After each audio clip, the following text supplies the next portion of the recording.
de la zone euro. Il se trouve que les 13 banques françaises, les 13 grandes banques françaises s'en sortent très bien, Alexandra Usan.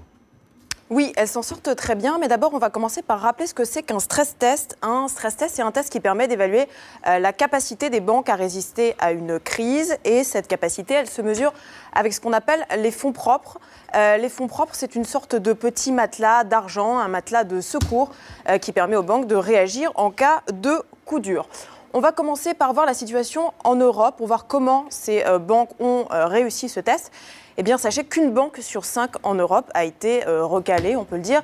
Le pire élève, c'est l'Italie. Vous le voyez, ce gros point rouge avec ce chiffre, 3110 millions d'euros. Eh bien, cela veut dire qu'il manquerait 3110 millions d'euros à l'Italie si elle devait faire face à un imprévu. Un imprévu, c'est par exemple si... 3 milliards 110 millions. Tout, voilà, c'est ça.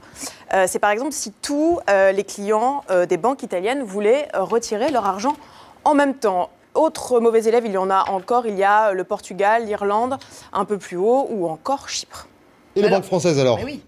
Alors les banques françaises, elles se portent bien et c'est la bonne nouvelle du jour, puisque les grandes banques françaises ont réussi ce test. Regardez, la Banque Postale, le Crédit Agricole, la Société Générale ou encore la BNP Paribas. Une banque, toutefois, a échoué. Il s'agit de la Caisse de refinancement de l'habitat, mais ce n'est pas une banque de particuliers. D'ailleurs, rassurez-vous, si jamais votre banque devait faire faillite, eh bien, vos dépôts, eux, seront garantis jusqu'à 100 000 euros. Merci beaucoup, Alexandra Usan. Alors, il faut tout de même préciser que cette situation très positive pour nos banques, pour les banques françaises, cache une certaine frilosité, leur frilosité à elles, ces banques.